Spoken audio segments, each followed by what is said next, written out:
మాది ఈస్ట్ గోదావరి అచ్యుతాపురం. మేము 3 years back టీవీలో చూసాము అడ్వర్టైజ్మెంటు, అమ్మా నాన్న అనాథాశ్రమం.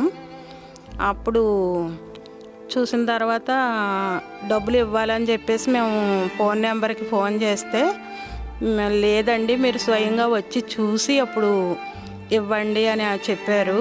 అప్పటి నుంచి మేము 3 ఇయర్స్ అయింది కానీ మాకు కుదరలేదు. ఇప్పుడు మా అబ్బాయి వాళ్ళు హైదరాబాద్లో ఉంటే అక్కడికి వచ్చి మా అబ్బాయి తీసుకొచ్చి ఈరోజు వచ్చాము. వచ్చి చూసాము, చాలా బాగుంది.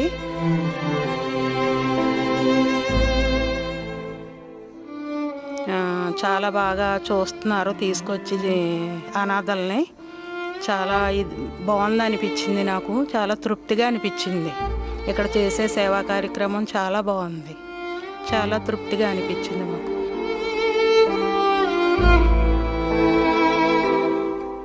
నాకైతే చాలా బాగా అనిపించింది. రోడ్లంట దీన స్థితిలో చూడటానికే చాలా బాధాకరంగా ఉన్న స్థితి నుంచి వాళ్ళని తీసుకొచ్చి ఇక్కడ వాళ్ళని చక్కగా చేసి చాలా బాగా చూస్తున్నారు. చాలా సదుపాయంగా అమ్మా నాన్న అనాథాశ్రమం అన్నట్టుగా తల్లిదండ్రులు ఎలా చూస్తారో అలా అంత ప్రేమగా చాలా చక్కగా చూస్తున్నారు. చాలా బాగుంది.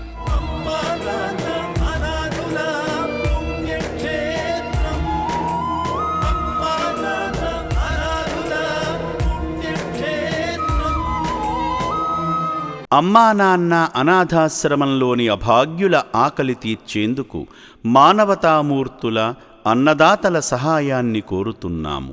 ఈ రక్షణాలయంలో జీవిస్తున్న నిర్భాగ్యులకు 3 పూటలా అన్నదానం చేసేందుకు నిత్యావసర వంట సామగ్రి నిల్వలు సరిపోక ఇబ్బంది అవుతోంది.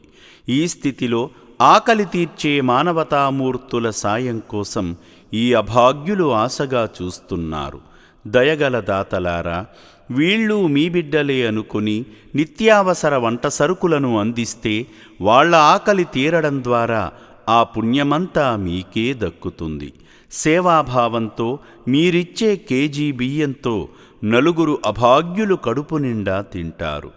3 పూటల 1800 మంది ఆకలి తీర్చాలంటే ఎంత కష్టమో ఒక్కసారి ఆలోచించండి. దయచేసి బియ్యము, పప్పు, నూనె, కూరగాయలు ఇలా ఏదైనా సాయమందించి శ్రీ పుణ్యలింగేశ్వరుని అనుగ్రహానికి పాత్రులు కండి.